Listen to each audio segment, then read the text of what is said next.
Well, my name is Carlos Rodriguez. I am the production director for young adults at the West Kendall campus, and I'm also a student leader here. I have two older sisters and a mom and a dad. My mom is from Cuba. My dad was born here, but like his parents are from Cuba. And then I was born here. You hablo español? See. I love to film. I do a lot of production. I've been filming, I guess filming is my longest hobby. I've been doing it since like 6th grade. And it started as like goofing with an iPad to now holding big cameras and even studio cameras here on Sundays. And I'll be doing production. I love to serve. That's something I'm always doing. If I'm not serving, I'm working. And if I'm not working, I'm sleeping. I used to compete in high school for like nationally for something that's called Student Television Network or STN. And I would compete nationally against students all around the world. And we did this thing called Crazy 8, where you had 8 hours to film, edit, and produce an 8-minute segment, like a news magazine. So they would host it somewhere different every year. And one year was at Seattle, and they gave us a prompt, and they just said, Native American heritage, go. And we had to put it all together. So we gathered like 3 people, 3 interviews, and then filmed a whole bunch of stuff in 8 hours, made it into an 8-minute news magazine, and submitted it, and then won first place. My high school stuff is probably still up, but mostly I film with a company called Motive Cinemas, so you can see some of my stuff there. I grew up Catholic my entire life. I went to Catholic church up until I was like, probably like single digits in age, so like 8 maybe. And we just had like a falling out, nothing bad, just like didn't go anymore. And then I went to a Catholic high school and still was taught Catholicism there. Nothing really like clicked with me. I was like, yeah, you know, God, there's no matter what, there's a supreme being and he exists. He's the reason why I'm alive and all that stuff. But church, I was like, cool. No, thank you. And I'll never forget, I had to take theology once a year in high school, and I failed 2 years of that. I had to go to summer school twice. And I didn't care, didn't listen, didn't want to be a part of that at all. Nonstop. And it wasn't like, oh no, I have a C-. Like I had an F in that class. Like I had like 40s in that class. And just growing up Catholic, not really. And then in my elementary school, my mom she worked at the front desk. And when I was graduating, she was like stepping down from that. So they were hiring another woman there. And as that was happening, her husband is a pastor of a Christian church named Wayside. And they invited us one Easter because he was giving the message. And he went there, and I remember having a complete different vibe. That was the first time I even like saw or smelled or even been in a room where it was like, just not Catholic and like, oh, this. It was just, hey, here's the Bible. And I will never forget, he did like a message and he showed like a scene from The Matrix and gave like an analogy. I was like, yo, they're showing movies in church, what the heck? And like, that was like the first taste of it. And then he ended up making his own church, started going there. And I remember kind of going and hearing about Jesus, but still, 1 foot in, but 1 foot out. At that point, I was like, okay, Jesus, God, cool, but I'm gonna do my own thing. So throughout high school, you know, doing all that, being a part of it, and not giving it my whole heart yet, but that's where I heard about Jesus. I would say my first or second semester into college, I was in a very dark place. I remember being in a relationship that wasn't really the best.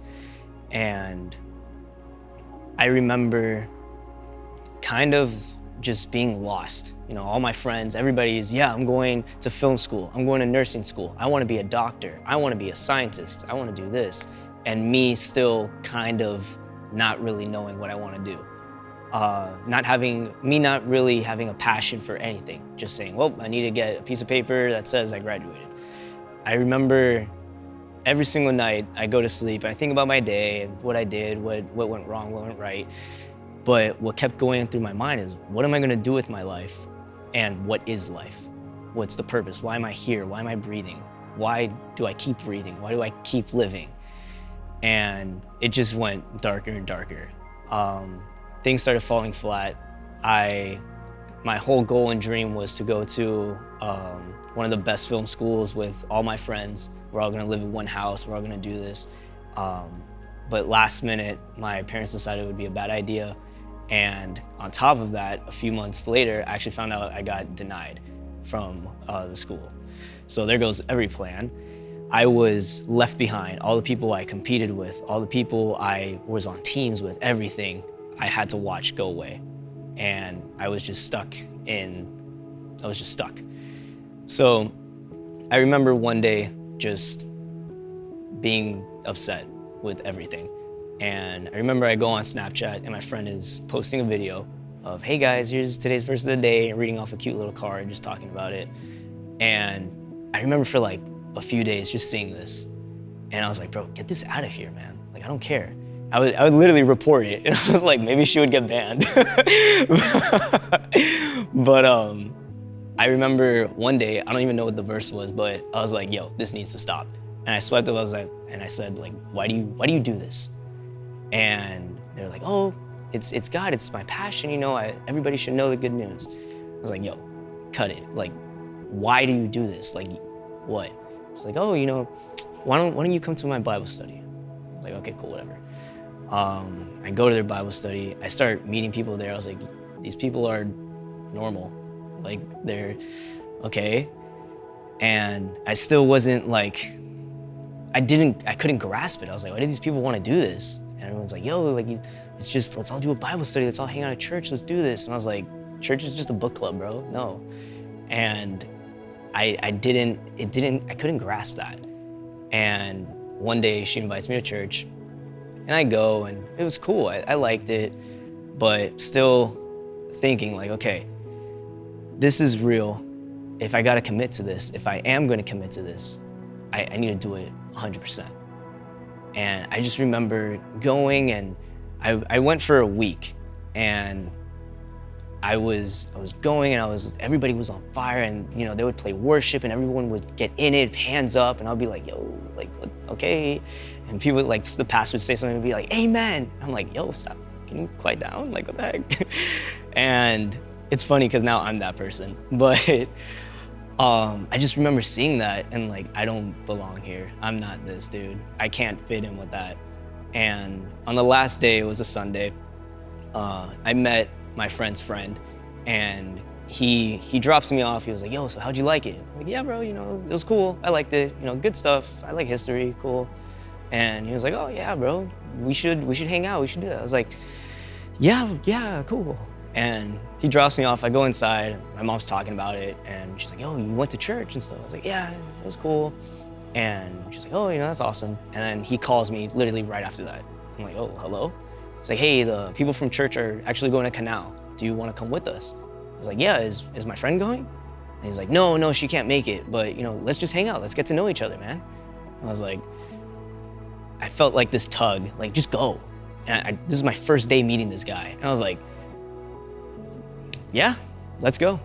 So he turns around, he picks me up, and we go to this canal, and there's a whole bunch of people there, and then there's this guy standing by a tree, and I walk, for some reason, right past everybody, and I go to the guy at the tree, like, hey, nice to meet you, my name's Carlos. He says, nice to meet you, my name's Nabil, and we just start talking. Next thing you know, we've been talking for like an hour and a half. I'm bawling my eyes out. This guy is comforting me, he's giving me the gospel, he's telling me everything, and I was like, dude, I believe it, and God sent me here to hear this and to be a part of it. But like, dude, I am so like bad. I can't be a part of this. I can't do this. Like, dude, I'm bad. I suck. And he's like, do you know the story of the prodigal son? And I was like, no. I remember my dad like saying the prodigal son, but like as a kid, but what's the prodigal son? And he told me the story, and at the end, bro, I'll never forget him telling, he's like, the father tells his son, you know, my son was lost, but now he's found. And he takes the ring off his finger, gives it to his son, he takes a robe and he gives him the robe, gives him a ring and a robe. And that's why I wear the ring I'm wearing. But just a constant reminder of that. And dude, I remember like crying and telling this guy, I was like, I'm doing it, bro. I'm coming to God. This is so real. I can't deny this anymore. I can't like just turn away or just be like, okay, yeah, this is church, this is God. Like, no, this is me. And man, I remember just right there, still not saying hi to anyone, just like my friend's friend, like super happy, like seeing me with like, just super happy. He saw this happen and he hugs me. He's like, brother, I'm so happy for you. And now that's my best friend. And him and I, like, we just started going to church all, like, after that. But I remember that same day, I was supposed to go out with my girlfriend. And we go out and we were going to the beach, like, to walk down. They had, like, this event there.